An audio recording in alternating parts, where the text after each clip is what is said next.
You wanted the best. You've got the best podcast, the hottest podcast in the world. The Chris Voss Show, the preeminent podcast with guests so smart you may experience serious brain bleed. Get ready. Strap yourself in. Keep your hands, arms, and legs inside the vehicle at all times, because you're about to go on a monster education roller coaster with your brain. Now, here's your host, Chris Voss. Hi, folks. Chris Voss here from thechrisvossshow.com, thechrisvossshow.com. Hey, we certainly appreciate you guys tuning in. Who knew? We'd always have another great author and guest on the show today, and I think this gentleman is going to amaze you and blow your mind. He's going to blow your mind. Jason, I'm really putting some onus on you putting the pressure on you. So we'll be talking to him in 1 second here, but first, refer the show to your family, friends, and relatives. Remember, the Chris Voss Show is the family that loves you, but doesn't judge you, like all those other families that judge you really harshly, especially those family outings. We don't do that, which is really nice. Anyway, guys, be sure to go to iTunes, give the show a good reference, 5 stars if you would, or, give it 6 stars if you can find the 6-star button. There you go. Go to all of our groups on LinkedIn, Facebook, Twitter, Instagram, all those TikTok, all those crazy places the kids are playing. Today we have an amazing author on the show. He's a multi-book author, Jason Kander, and he's on the show to talk to us about his new book, Invisible Storm, a soldier's memoir of politics and PTSD. Just came out July 5th, 2022. It is hot off the presses. You definitely want to get a chance to read it, find out more about it, and everything that he is doing. He's kind of had an amazing career. He's a former Army captain who served in Afghanistan, was the first millennial ever elected to a statewide office. He is the president of a national expansion at Veterans Community Project, a nonprofit organization, and host of Majority 54 podcast, a popular political podcast that they do. Jason's first book, Outside the Wire, was a New York Times bestseller. He lives in Kansas City with his family and all that good stuff. Welcome to the show. Jason, how are you? I'm great. Thank you so much for having me. It's wonderful to have you. And give us your .coms or places where people can go find out more about you on those interwebs. Oh, sure. Thanks. So jasonkander.com is my website. Kander is how you spell Kander. And then on Instagram and Twitter, I'm at Jason Kander. So nothing particularly terribly creative. But you also, the organization where I'm the president of national expansion is Veterans Community Project, and we can be found at vcp.org. That's awesome. So what motivated you want to write this book? Well, this is the book that I needed 14 years ago when I came home from Afghanistan, but it didn't exist. So I finally decided to write it. It is a book about my experience pretty well running for president while I had a secret undiagnosed, untreated psychological disorder, PTSD, that I just refused to acknowledge for a really long time. Mm-hmm. And then finally in 2018, I made a pretty major news by dropping out of public life and deciding to go to the VA to get help for PTSD. And then I went to therapy for several months, and now I'm in a phase of my life that I think of as post-traumatic growth. So I wanted people to know, people who are, whether they're veterans or not, who've experienced trauma, to know what I didn't know for a long time, which is that PTSD is not a terminal diagnosis, that if you treat it and you commit to the treatment, you can move forward with your life and you can manage it, and it won't slow you down, won't limit you, and you don't have to live that way. And I thought the best way to do that was to just tell my story. That's awesome. How many returning soldiers suffer from PTSD from tours of duty? I think the official statistic they have is something like 8%, but I think it's like way low. And I think that actually in the population at large, it's like, I think that the rest of the population, I think it's actually above 8%, in my own non-clinical estimation, because, we live in a traumatic time and you don't even have to. I mean, just like you can get stuck in trauma in so many different ways. It could be a bad divorce or a car accident or losing a loved one. There's a lot of different ways to have that happen. And that's really what I wanted to get across to people, is that there is another way that you can go through treatment and you can get better. And the truth is that a lot of people do every single year, that we are surrounded by people who we just don't know it, but they've gone to trauma therapy and they're living their phase of post-traumatic growth. But that's not what we see portrayed when it comes to PTSD. Like most movies or shows about PTSD, they just show you a combat veteran who is robbing a bank after they do drugs and beat their spouse. And that's what I refer to as PTSD porn. Mm-hmm. Like Rambo or something that, from Vietnam. And I think you're right. A lot of people probably suffer from PTSD. You did for 11 years, and they just try and, can you hear me? I think it sounds pretty good. I think we're pretty good. So let's see here. I was mentioning that I think you're right on PTSD. A lot of people, they just kind of suck it up. As men, we're told, just suck it up, man up, deal with your issue, whatever. And so I think there are a lot more people misdiagnosed. Like you say, you suffered from 11 years before you finally took action. Hey folks, this is a quick break in from the show. Hey, be sure to check out my new courses at chrisvossleadershipinstitute.com. That's chrisvossleadershipinstitute.com/courses, or you can just click the courses tab. You can see we've got new courses up for how to start a podcast and video training that can get you up to date on everything we're doing. Of course, my speaking, my coaching, and everything else. But be sure to check out the new course that we have up for starting your own podcast. After 13 years, I'm kind of sharing some of the secrets of what I know. So be sure to check that out at chrisvossleadership.com/courses. And so tell us a bit more about the story that you tell in there and the journey that you go on to diagnose your PTSD. Yeah. So I got back from Afghanistan in 2007, and my job over there, I was an Army intelligence officer, which is to say my job was to go out and figure out which bad guys were pretending to be good guys in the Afghan government. And that meant I needed to often go out, just me and a translator, meet with people who were unsavory characters of questionable allegiance. And there was a reasonable chance of walking into a trap and getting kidnapped and killed. And so, in that way, my job was dangerous and I was aware of the threat, but I never fired my weapon the whole deployment. And so when I came home, I was like, well, I'm not a combat veteran. That was the story I told myself, right? Because I'd been outside the wire most days. I had been in very dangerous situations, but to me, combat was what I had seen on TV. And if it wasn't Black Hawk Down, it didn't count. And that was the story I told myself. And it's combined with the fact that the military teaches you that what you're doing is no big deal because that's the way they make it so that you can go and do these hard jobs, right? And these dangerous jobs. Because if you believe that what you're doing is a big deal, it's a lot harder to do. Yeah. But when I came home, nobody had flipped that switch off. So I was very interested in public service. So while I was running for office, I was also telling myself, look, what I did was no big deal. So these symptoms I'm having, night terrors, hypervigilance, which is to say feeling like I'm in danger and my family's in danger all the time. Wow. Eventually, like self-loathing and shame and guilt. Those things were mushing me forward in my career as a politician, but I was not acknowledging that they were connected to my service at all because I just didn't feel my service was worthy of that. And so I got elected to the state house from here in Kansas City. I got elected to the Missouri State House of Representatives. Served a couple of terms, and I got elected as the Secretary of State of Missouri, became, as you mentioned, the first millennial in the country ever elected to a statewide office. And then I ran for the U.S. Senate in Missouri, which I'm a Democrat. Missouri is a very red state. And so I ran against an incumbent Republican who had actually been in elected office longer than I'd been alive. And on that day, Hillary Clinton, the Democratic candidate, lost Missouri by more than she lost Mississippi. But I came within 3 points of actually winning on the same day. Wow. So it was like I lost, but people seemed to look at it and go like, oh, this guy seems to know something about, winning over these voters we need to win over. And so then I was sort of, catapulted into that stratosphere of like political celebrity on the Democratic side. And I started a national organization at that time, and I started thinking about running for president. And who wasn't at that point? Everybody was when Trump was president. And then I sat down with President Obama, and he did not discourage me from the idea. He was pretty encouraging.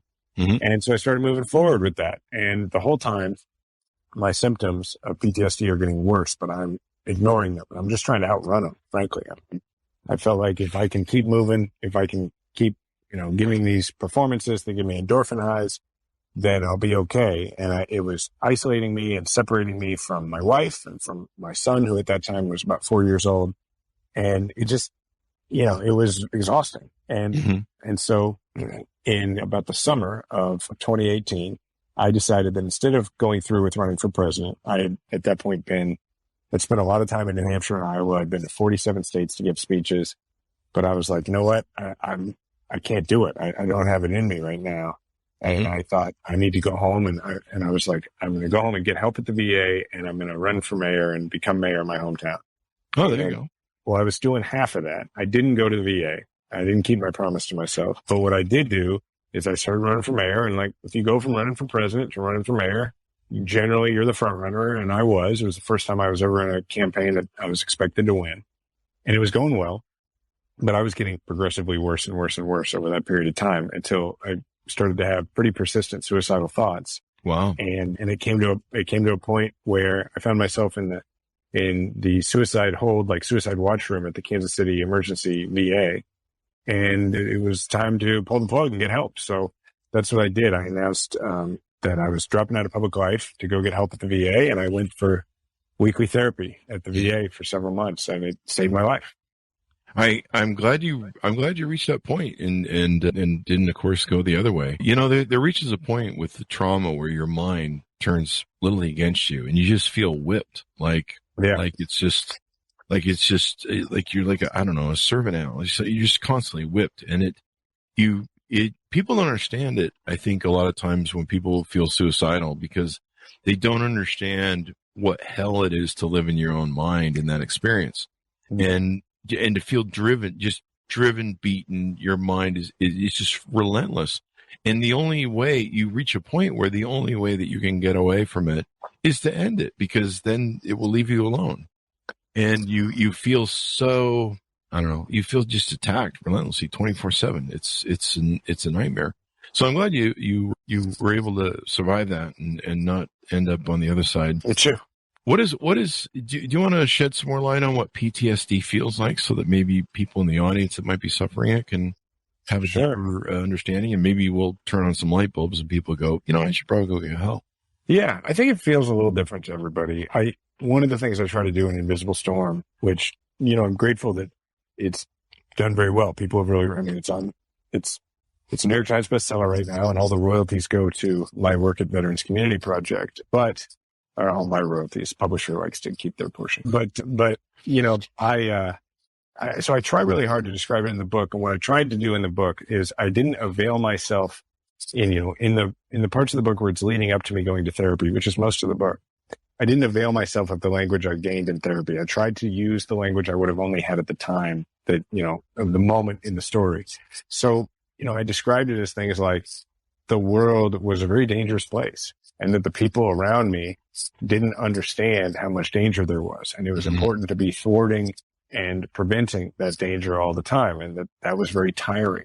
And that, my night terrors were of such that I ended up also developing this sleep paralysis, which is like I would have this bad dream that I was in Afghanistan or somewhere else, and I was about to be kidnapped, and I'd wake up, but my body wouldn't wake up, my mind would, and I would be in sort of a hallucinative state where I felt like the thing that was threatening me in the dream was now in the room, but I couldn't move.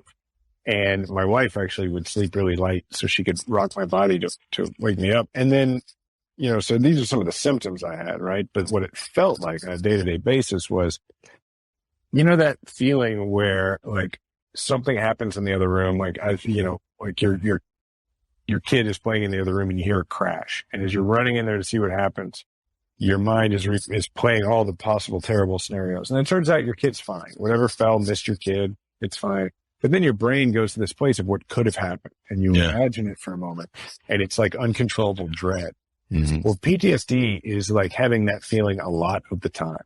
And for me, it was like feeling like when something didn't happen, it wasn't that it didn't happen. It was that it barely didn't happen. And then I must have just barely prevented it. And I have to be vigilantly on guard all the time to prevent this bad thing from happening.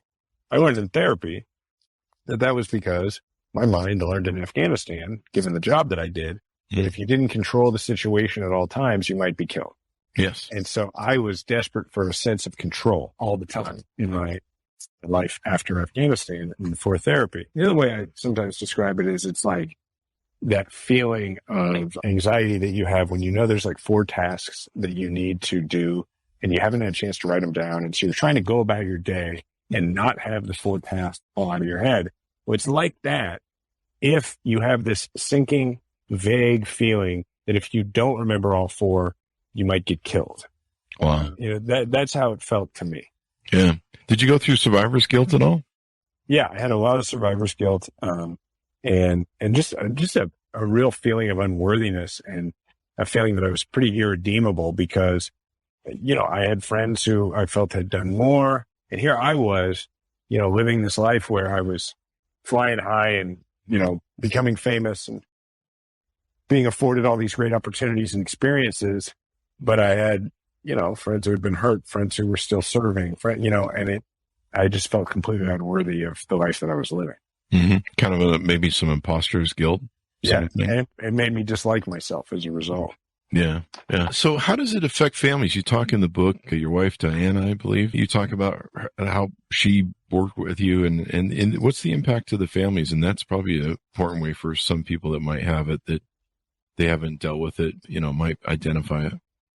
Yeah, it has a profound impact on families. One of the things that I did in the book is every chapter, there's a passage written in first person by my wife about her experience.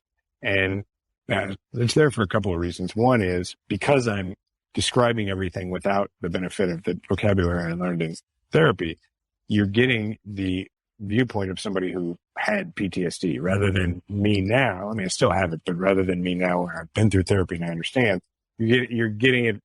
I kind of re-entered my previous mindset to write it so that it could be more relatable for people who hadn't been through treatment. Well, the shortcoming of that is that, you want people to be able to get a full picture too. And so it was helpful to have a second narrator come in occasionally and say what they were observing and what was actually happening. My wife jokingly refers to some of her sections as rebuttals. But the other thing is that it does affect families profoundly. And my wife ended up developing secondary PTSD, which is a thing we didn't even know existed before I went to therapy. Wow. And that is to say that even without the underlying trauma, even without going with me to Afghanistan, just by being around me all the time, laying next to me when I had these violent nightmares and then hearing about them from me and, while you're barely awake and having it seep in or, having me constantly reinforcing all these security measures that we were taking, you can end up developing a lot of the symptoms and behaviors of somebody with PTSD without the underlying trauma. Wow. So it was really important to us for her journey to get out there. And the other reason, a couple of reasons why, is my wife's also a New York Times bestselling author, so she's pretty good at this. So let's involve her. And then also, when you have a subject like this and you really want people to read it, you need some levity. It needs to be funny too. And there's a lot of jokes in the book. There's a lot of people have said that they cried, but they also laughed. And several of those do come from my wife's perspective. So it makes the book a lot actually fun to read. That's good. I mean, I think it will help people, understand that this is, sometimes you're not alone in the journey. That's, I think, what a lot of people who turn to suicide and other things, they feel so alone in their mind and in their place and what they're experiencing. And they, some of the most important things I've ever learned in storytelling and stuff is us being able to identify either through our own stories or other people's stories that, hey, we're not alone. There's other people experiencing this and they found a path through the darkness. And how did they do it? Oh, okay. There's a path there. Mm-hmm. And, we all help lead each other in and out of, some of these different things that we go through and experience in life. Let's touch on the vital work of your Veterans Community Project. Why don't we talk a little bit about that, if you would? Yeah, no, I appreciate you bringing it up. So Veterans Community Project, my involvement with it started with when I was running for mayor. I got a tour of the place because it's based here in Kansas City. And I remember feeling like it just knocked me out. It was like a cross between a forward operating base in Afghanistan and a startup in Silicon Valley. Just like they had a baby or something. And I just loved it. And I went home that night to my wife and I was like, boy, I wish I could quit everything I'm doing and just go work there. But it was like not a realistic notion at the time. But what they did that blew me away was there's a couple of things. One, they go after the suicide epidemic because they operate walk-in centers for any to walk in and basically get access to any service without the bureaucratic road that you got to go down, the VA or any other service providers. Just, hey, did you serve? Yes. Okay. You get 100% of our services. And we'll connect you with whatever you need. The second thing, and what they're much better known for, is the residential side, which is to say going after veterans' homelessness. And that is through a village of tiny houses with wraparound case management services to transition veterans out of homelessness and then into permanent housing out in the community. And they do that with an enormous success rate that's unheard of in the industry. Wow. And so for me, when I decided to go to the VA, I was initially told that it was going to take some time for me to get enrolled in the system. I didn't feel like I had a lot of time. So I, like a lot of KC vets, I went to Veterans Community Project and I went to the outreach center, walked in. They handled my paperwork for me. And a week later, I had my first therapy appointment at the VA. Wow. Yeah. And so I was a big believer already, but now I was really a believer. And as I was going through therapy, I just started hanging around Veterans Community Project, and they'd been so successful in Kansas City that they were getting invited to replicate their model in other communities around the country. And they were trying to figure out how to do that. And I had built a national organization before, so I was giving them some advice. And then I was doing really well in therapy and starting to think about what I might do with the rest of my life. And one of the co-founders was like, "Hey man, you're not working and you're here. Like, why don't you just come on full time?" So for the last 3 years, I've been the president of national expansion and at VCP. And during that time, we have expanded our operations from Kansas City to also now in the Denver area, St. Louis area, Sioux Falls, South Dakota. We just bought land in Oklahoma City. We're going to start building there. And then we have some other communities coming on soon after that. Yeah, that is awesome. That is really important. You know, when we were young, we started our first company. It was a courier company. We used to do blood, urine, and body stuff samples, I guess you call it. I don't know what the correct scientific term is. We used to deliver to different places. So we pick up at hospitals and take them to a blood lab, ARUP, AARP, or ARUP. I don't know. It's been, maybe I'm at the AARP stage. I'm 54. I'm finally losing it. ARUP. And they were a blood testing lab, or a body testing lab, I guess. And so we would pick up at the VA. It was always despondent when we go in there in the 90s. It was just, you just felt like you were in a morgue sometimes. And, you know, most of the times the doctors would just be like, "We're just waiting to get our degrees so we can get out of here and go to our own practice." But, you know, one of my friends who's in the military, he had a friend who was having a psychological breakdown, and he was going in and they were telling him, we can't find your records. You know, he's got like his dog tags and all of his stuff. Yeah. And they're telling him, we can't help you. We got to figure out where your records are. And you're like, the guy's like starting to lose it. And so I'm glad there's stuff like this, because we read about the epidemic of you know, the homelessness of vets, and it just seems like, you know, these folks go to war to defend America, they defend our country, and as far as I'm concerned, they should have better health plans than our people in Congress. You know, they should be better taken care of. Well, yeah, a lot of the problem is that Congress has been so concerned with making sure that nobody who, quote unquote, doesn't deserve the benefits would get them. But what that means is they're trying to figure out, well, which veterans deserve this and which don't. And I mean, most Americans agree that anybody who served in the military deserves these benefits. And that's not how they see it. They try and narrow it down to say, well, you have to serve for a certain period of time. You have to have gone to certain places. You have to have the right discharge status and all this. And it's like, no, you served in the military, you should have access to the VA. That's my opinion. I mean, when you choose to serve, number one, you're serving, and number two, you know, you're putting your life on your line. You know that if you get called up, you're going to go to a place, and you're putting your life on the line. So in some cases, just being a member of the military. You know, what was that terrorist base attack years ago where the guy went in and shot it up? I mean, you know, you can be targeted because you're in the military, and bad stuff can happen to you. So I think it's really important, and I'm glad you're doing this sort of work. You talk in the book about modern masculinity and vulnerability. And I mentioned earlier, a lot of men, we have that sort of man up sort of thing. We suck down our emotions and swallow them. We just keep on trucking. Talk to me a little about what you touched on there in the book, if you would. Yeah. You know, what I tried to talk a lot about is that I just feel like I'm a far better father and husband and everything else I do because I went to get help. And I think at the end of the day, what it's about recognizing that PTSD is an injury. You know, it's not like, you know, if you broke your arm, you wouldn't be like, well, I'm not going to do anything about it because I know somebody who lost their arm. Right. Yeah. But what happens is that, you know, if we get an injury to our brain, like, you know, in terms of a memory that is traumatic, an experience that is traumatic, we have a tendency to go, well, and I did this for a long time. Well, you know, I know somebody who had it worse. I know somebody who went through something worse. So who am I to go get this treated? And that's where sort of that, you know, that somewhat manliness sort of conversation comes in, I think. And I think this is true for women too. I think our culture pushes this a lot regardless. but it's actually just a useless ranking because you can't rank your trauma out of existence. All you do, you don't diminish your trauma. You just diminish your power to heal, and you delay your opportunity to heal. So, I'm somebody who in my prior work was a politician, and like maybe one day I'll do that again. But I recognize that people will probably take what I've written in this book, and some rivals would say, well, this guy's not fit. And my attitude about that, just like my attitude about whether you're being a real man by going to get help, is I would much rather be led by people who have dealt with their stuff, because everybody's got stuff. There's two types of people. There's people who got stuff, and there's people who are pretending they don't got stuff. And so I'd just rather work with the people who have dealt with it. Yeah, because it's about being clear, having clarity, and being honest with yourself.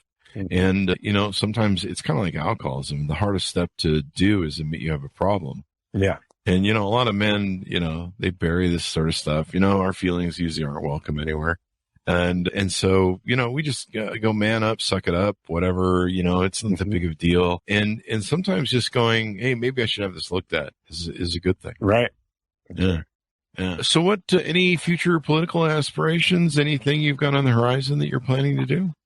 I mean, I don't have any plans, which is the thing politicians always say when they have plans. But I actually, for me, it's like I'm enjoying my life, and I wasn't before. And so that was one of the reasons I was really motivated to constantly be thinking about what I could do. And I feel like I'm still in public service. I had the opportunity to make a big difference in people's lives through Veterans Community Project.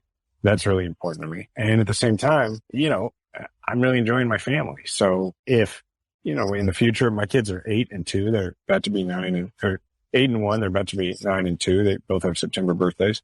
And, when they get older, it might be an adventure my wife and I want to undertake, but it might not. I don't know. I still feel like I'm in politics. I serve on the board of Giffords and the board of Let America Vote, and I'm an activist. It's not what I get paid to do anymore. Mm-hmm. So yeah. Well, you have the podcast too there. Yeah, as well. You guys talk about politics. Pretty popular political podcast. So I have an opportunity to participate in the debate and to move the conversation. So yeah, I'm pretty happy with how things are. That's awesome, man. Well, I'm glad you're contributing, and I'm glad you found your peace, man. Finding your peace and being able to live within the confines of your own mind. And if that's a peaceful place, then everyone around you is happy and peaceful. And I'm sure your kids will love it, and I'm sure your wife enjoys it. And you meet a whole different person. And so hopefully more people, if they hear this or read your book, will reach out and get some help. And, it doesn't hurt. Like, people have asked me, what would you do if you could go back and talk to your 16 or teenage self again? I'd be like, go to therapy. Yeah. Right on. My great uncle told me that therapy is just about getting a master's degree in yourself. I like that. Yeah, it's right on. That should be a meme or something. That's brilliant.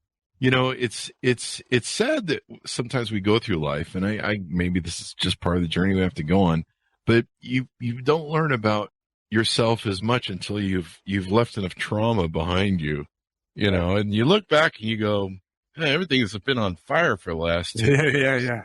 Maybe it was me. Yeah. Yeah. That's the big twist. That's the big M. Night Shyamalan twist, that it was actually you. Yeah, it's actually, I see, and destruction.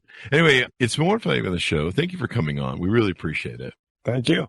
Thank you. And give us your .coms if you would one more time before we go on. So you can find me at jasonkander.com, and then I'm on Instagram and Twitter at Jason Kander. The book, you can buy the book in a way that supports independent bookstores by going to invisiblestormbook.com, or, you can get the book wherever you get books. There you go, guys.